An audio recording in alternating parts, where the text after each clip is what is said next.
Super താര സിനിമകൾ മലയാളികൾക്കെന്നും ആഘോഷമാണ്. തിയേറ്ററുകളെ പൂരപ്പറമ്പാക്കി super നായകന്മാരുടെ punch ഡയലോഗുകളുടെ ഏറ്റക്കുറിച്ചിലിനനുസരിച്ച് കയ്യടികൾ ഉയരുമ്പോൾ വലിയ ആവേശങ്ങൾക്കാണ് അത് തിരികൊളുത്തുന്നത്. മോഹൻലാലും മമ്മൂട്ടിയും സുരേഷ് ഗോപിയും ജയറാമും എല്ലാം എന്നും മലയാളികളുടെ പ്രിയപ്പെട്ട നായകന്മാരാണ്. തിയേറ്ററുകളിലെ ചെറിയ ഇടനാഴികളിലൂടെ ഇടി അടക്കം കൊണ്ട് ഇവരുടെയൊക്കെ സിനിമയ്ക്കായി ടിക്കറ്റ് എടുത്തത് പലരുടെയും മറക്കാനാകാത്ത ഓർമ്മകളിലൊന്നാകും. എന്നാൽ മമ്മൂട്ടിയും മോഹൻലാലും വർഷങ്ങൾക്കിപ്പുറവും മലയാളികളെ രസിപ്പിച്ചുകൊണ്ടിരുന്നപ്പോൾ എന്തുകൊണ്ടോ സുരേഷ് ഗോപിയും ജയറാമും ഒന്ന് പിന്നിലേക്ക് പോയി. മോശം സിനിമകളും ബോക്സ് ഓഫീസിലെ നിർഭാഗ്യവും ഇരു താരങ്ങളുടെയും പക്കൽ നിന്ന് വിജയങ്ങൾ തട്ടിയെടുത്തു. സത്യനന്ദിക്കാട് സിനിമകളിലൂടെ ജയറാം ഇടയ്ക്കെല്ലാം ഹിറ്റുകൾ നൽകിയെങ്കിലും 90കളിൽ അദ്ദേഹത്തിനുണ്ടായിരുന്ന വിജയ തുടർച്ച സ്വന്തമാക്കാനായിരുന്നില്ല. സുരേഷ് ഗോപി ആകട്ടെ ഒരുപിടി മോശം സിനിമകളുടെ ഭാഗമായി തന്റെ സ്റ്റാർഡത്തെ സ്വയം കേടുപാടുണ്ടാക്കുന്ന തരത്തിലുമാക്കി. പണ്ടൊക്കെ ഓണം സീസണിലും വിഷു വെക്കേഷൻ സമയത്തൊക്കെ മോഹൻലാൽ, മമ്മൂട്ടി, സുരേഷ് ഗോപി, ജയറാം സിനിമകൾ ഒരുമിച്ചെത്തി വലിയ കളക്ഷനാണ് മലയാള സിനിമയ്ക്ക് നേടിക്കൊടുത്തത്. ആ മത്സര കളക്ഷൻ കാലമൊക്കെ കഴിഞ്ഞിട്ട് വർഷങ്ങളായി. ഇന്നിതാ വലിയൊരു ഇടവേളയ്ക്ക് ശേഷം 2025-ൽ മലയാളത്തിന്റെ എവർഗ്രീൻ സൂപ്പർ സ്റ്റാറുകൾ ഒരുമിച്ചെത്തുകയാണ്. മമ്മൂട്ടിക്കും മോഹൻലാലിനും ജയറാമിനും സുരേഷ് ഗോപിക്കും ഈ വർഷം റിലീസുകൾ ഉണ്ടെന്നാണ് 2025-ന്റെ പ്രത്യേകത. ഒരുപിടി പരാജയങ്ങൾക്ക് ശേഷം മോഹൻലാൽ തിരിച്ചു വന്ന വർഷമായിരുന്നു 2025. എമ്പുരാനും തുടരും മോഹൻലാലിലെ താരത്തിന് ഒരു കോട്ടവും വന്നിട്ടില്ലെന്ന് വീണ്ടും അടിവരയിട്ട് തെളിയിച്ചു. 2 സിനിമകളിൽ നിന്നായി 500 കോടി നേട്ടവും മോഹൻലാൽ ഈ വർഷം മലയാളത്തിന് സമ്മാനിച്ചു. ഒപ്പം ഒരുപിടി പ്രതീക്ഷ ഉണർത്തുന്ന സിനിമകൾ കൂടി ഇനി ഈ വർഷം മോഹൻലാലിൻ്റെതായി വരാനുണ്ട്. സത്യനന്ദിക്കാട് സിനിമയായ ഹൃദയപൂർവ്വമാണ് ഇനി അടുത്തതായി പുറത്തിറങ്ങാനുള്ള മോഹൻലാൽ സിനിമ. തുടരുമിന്റെയും എമ്പുരാന്റെയും വിജയത്തിലൊക്കം ഹൃദയപൂർവ്വത്തിലൂടെയും മോഹൻലാലിന് സാധ്യമാകട്ടെ എന്നാണ് ഏവരുടെയും പ്രതീക്ഷ.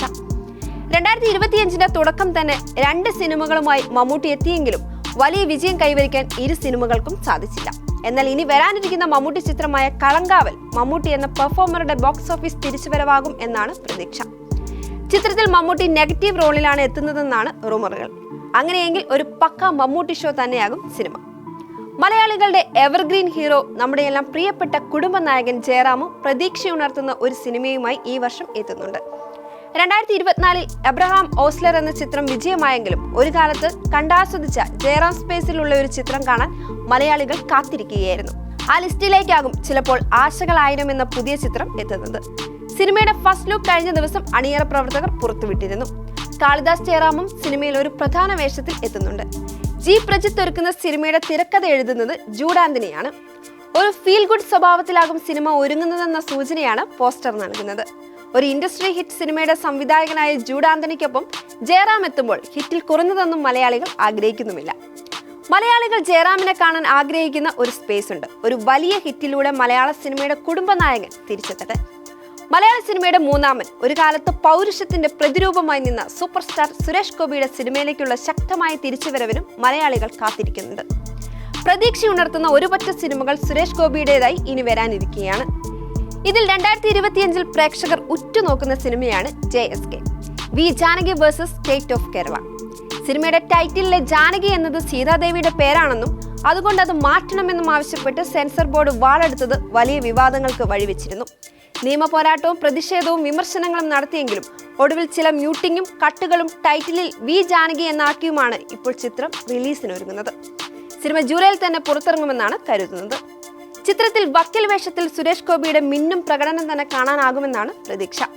തിയേറ്ററുകളിൽ കോടി ക്ലബ്ബുകൾ കൊണ്ട് നിറയുമ്പോഴും വിജയ തുടർച്ചകൾ ഉണ്ടാകുമ്പോഴും അതിന്റെ മുന്നിൽ മലയാളത്തിന്റെ സൂപ്പർ താരങ്ങൾ തലയുയർത്തി നിൽക്കുന്നത് ഏതൊരു മലയാളികളുടെയും സ്വകാര്യ അഹങ്കാരവും അഭിമാനവുമാകും. മോഹൻലാലിനും മമ്മൂട്ടിക്കും ജയറാമിനും സുരേഷ് ഗോപിക്കും വീണ്ടും ആ സുവർണ കാലഘട്ടത്തിൽ എന്ന പോലെ തിയേറ്ററുകളെ ആവേശത്തിൽ ആറാടിക്കാൻ സാധിക്കട്ടെ.